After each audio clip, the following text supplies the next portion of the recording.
Hello, everyone. This is Sister Crystal here with Let's Talk Classic Hip Hop. And this is part two of my tribute to Juneteenth.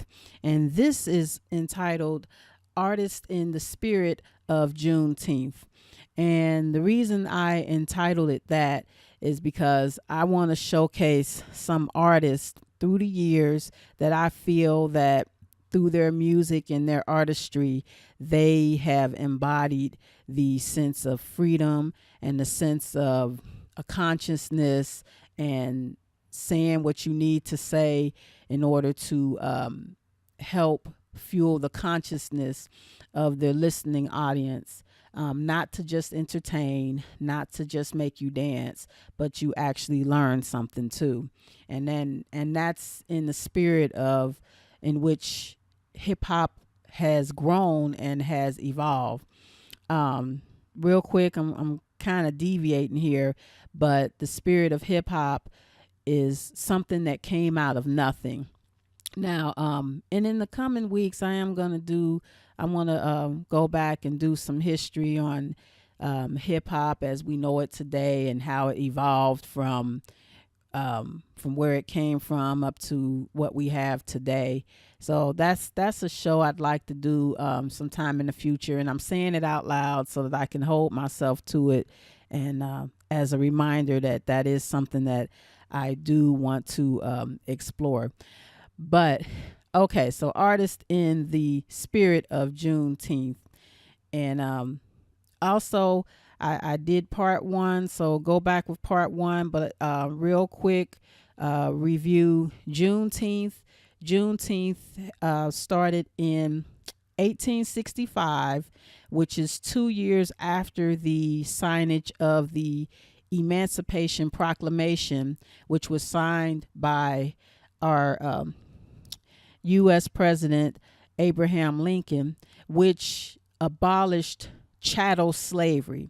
And I'm being very specific by saying chattel slavery because, as you know, and I'm kind of going into something else, but slavery was abolished when it came to owning another person, except for in prison. And that's in the 13th Amendment of the U.S. Constitution. And I am going to do a show on that, but I didn't want to deviate too far from that. So, in other words, slavery was abolished except for prisons. And as old as I'm a middle-aged woman, I did not realize that until several years ago.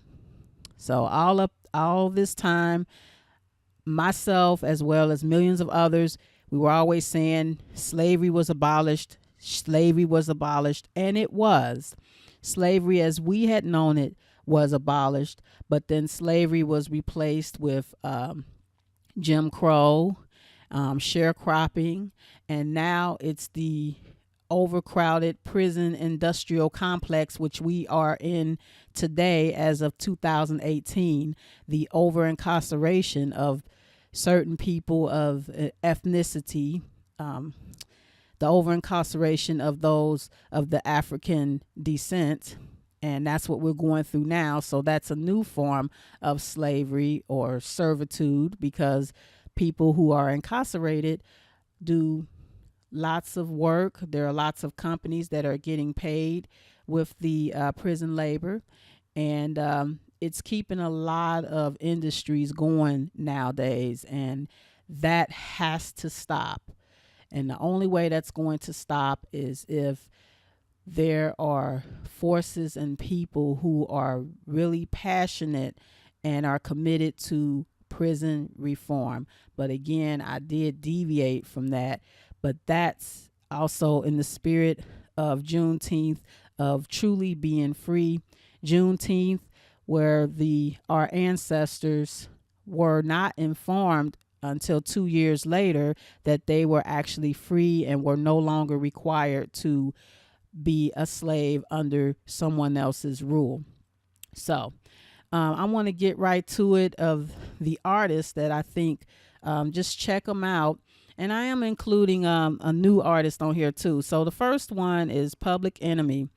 One of the the biggest songs I can think of from them is Fight the Power and By the Time I Get to Arizona. Now, By the Time I Get to Arizona was a song that spoke about the some states' refusal to acknowledge the holiday of Dr. Martin Luther King Jr. And actually, conscious artists such as Stevie Wonder, he's one of the main ones that led the effort to make Dr. King birthday a national holiday in commemoration of his efforts in the civil rights movement. So you guys can check that out. The next one is Intelligent Hoodlum. Now he's a little lesser known. Now he had a great album that came out back in 1990 called Intelligent Hoodlum, and the album was entitled after his name. He actually changed his name to Tragedy Khadafi, and excuse me if I'm not pronouncing the name correctly, but one of my favorite songs by him is called Arrest the President, and the president that was in office at the time was George Bush Sr. And so just real hard hitting lyrics and music. So check him out. He's in the spirit of Juneteenth. The next one, Paris, number 3, 1990. He came out with his debut album called The Devil Made Me Do It, and he had a song by the same name. It's the nice, hard hitting song, really talking about just the racism and injustice that's going on in the United States, and really talking about our societal ills that because of society, a lot of times you're a product of your environment. And I believe that's the message I got out of the song, The Devil Made Me Do It. It's not really a devil, but it's just your circumstances. And, you don't know what you don't know. So if you're around lawlessness and a lot of that other stuff, you can kind of take on that kind of personality. So that was Paris, number 3. Number 4, of course, Tupac. He was revolutionary in every single way. One of the he had a lot of albums that came out possibly once he passed away. But some of the really, I would say some of his earliest work were really politically laden. And one of them, he had 2 Apocalypse Now. I don't know if that was his debut album or not. I can't think of it right now. And I'm doing one take on this, so I'm not going to re-record this because I want to get it up in time for Juneteenth. So actually, let me see. I'm going to say the time here. So the time here, well, it's after 4 p.m. here, and I still want to try to get this uploaded in time before Juneteenth, June 19th, 2018 is over. So I'm pushing my own self.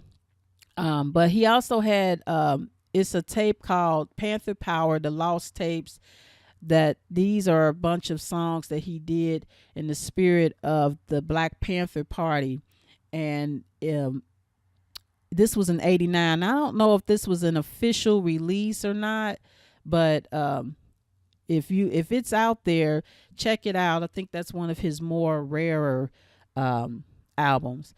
So the next one, Lauryn Hill, Miseducation of Lauryn Hill, released in 1998, still considered one of the best albums, hip hop albums of all time, in my opinion, and is listed on a lot of other people's greatest albums, greatest hip hop albums of all time. So check that out. Lauryn Hill. She was also with the Fugees, and they had a lot of thought-provoking songs also. So also, check her out as a solo artist, the Lauryn Hill, and check her out with the Fugees too. They're in the spirit of Juneteenth. And last but not least, I have a newbie on here, Kendrick Lamar. I absolutely love Kendrick Lamar. He's part of the new school. Not quite classic in the form that I'm saying it. And what I mean by that is he hasn't been out very long for me to, really say classic. I mean, he's a class act. He's classic now, but he hasn't been out long enough for me for the real classic. But, time will get here, and he definitely will be in the classics. I don't think he's even been out even 7 years, I don't believe, but he's a lot of his music, like one of the ones that sticks out to me is called All Right, where he talks about the struggles that our people go through, but he's telling us that we're going to be all right throughout all of our struggles that we go through. So very insightful young man. I like a lot of his stuff. And he had a classic performance at I think it was the 2016 Grammys. I've been looking for that, where he came out with the chains and all that. That was dope. That was nice. And I've been looking all over for that full performance. I have not been able to find it. So if anybody know where I could find that and just to watch it, I'd love to watch it. So again, Public Enemy, Arrest the Public Enemy, Intelligent Hoodlum, Paris, Tupac, Lauryn Hill, and Kendrick Lamar, artists in the spirit of Juneteenth. Check them all out. These are not the only ones, but these are the ones that, that came to mind quickly. I'm quite sure there's a full list. And feel free to add and comment. What other artists do you think embody the spirit of Juneteenth? With what we're going through now, with the administration that we have in there now, we need this more than ever. So, take the time, check these artists out, give some suggestions on some other artists that you believe embody the spirit of Juneteenth, of our freedoms. And that's it. So this has been Sistah Crystal with Let's Talk Classic Hip Hop. This is part 2 of 2 of a brief history on Juneteenth. If you want to, I went into more depth in the first one, so check that out. And it's right here on my channel, Let's Talk Classic Hip Hop. Also like, comment, and subscribe. I appreciate all feedback. That's responsible feedback and all that. So thank you so much for listening and watching. And until next time, take care.